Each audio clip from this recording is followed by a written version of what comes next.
तर तिथं ठाण्यातून शिवसेनेकडून नरेश मस्केंना उमेदवारी जाहीर करण्यात आलेली आहे। कल्याणमधून श्रीकांत शिंदेंना उमेदवारी जाहीर आहे। ठाण्यात राजन विचारे विरोधात नरेश मस्के अशी लढत होईल, तर कल्याणमध्ये श्रीकांत शिंदे विरोधात वैशाली दरेकर राणे अशी लढत होणार आहे।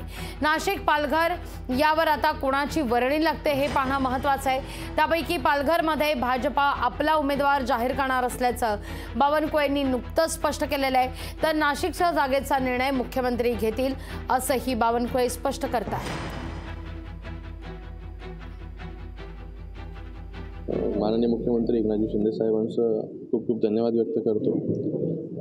सगळ्या महायुतीच्या सर्वच्या सर्व जे नेते आहेत, माननीय देवेंद्रजी फडणवीस साहेब असतील, अजितदादा असतील, या सगळ्यांचंही खूप खूप धन्यवाद व्यक्त करतो की पुन्हा एकदा जे आहे की तिसऱ्यांदा या कल्याण लोकसभेमधून जे आहे हे अधिकृतरित्या घोषणा जी आहे ती आज झालेली आहे।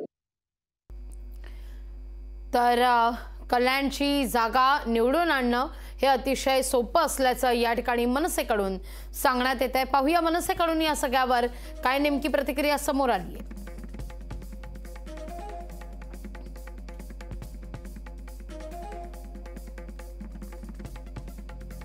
नरेश मस्केंची चा विजय खूप सोपा आहे, कारण भारतीय जनता पक्षाचे मोठ्या संख्येने तिथे नगरसेवक आहेत।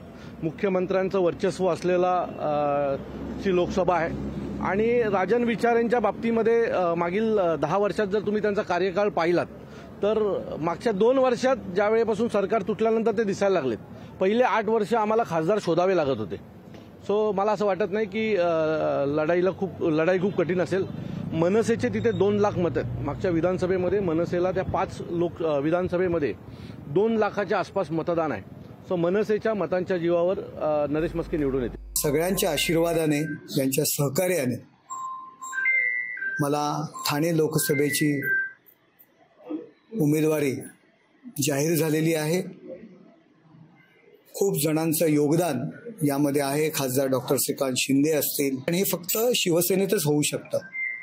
सर्वसामान्य कार्यकर्त्याला समाजामध्ये काम करण्याची प्रेरणा या उदाहरणामुळे नक्कीच मिळेल।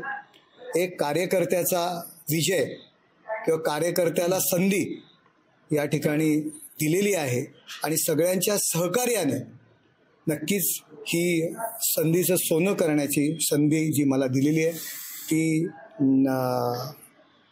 पूर्ण करण्याची आणि विजयाकडे वाटचाल करण्याचे नक्कीच प्रयत्न करीन। लोकशाही मराठी ऐका, पहा, जागरूक रहा।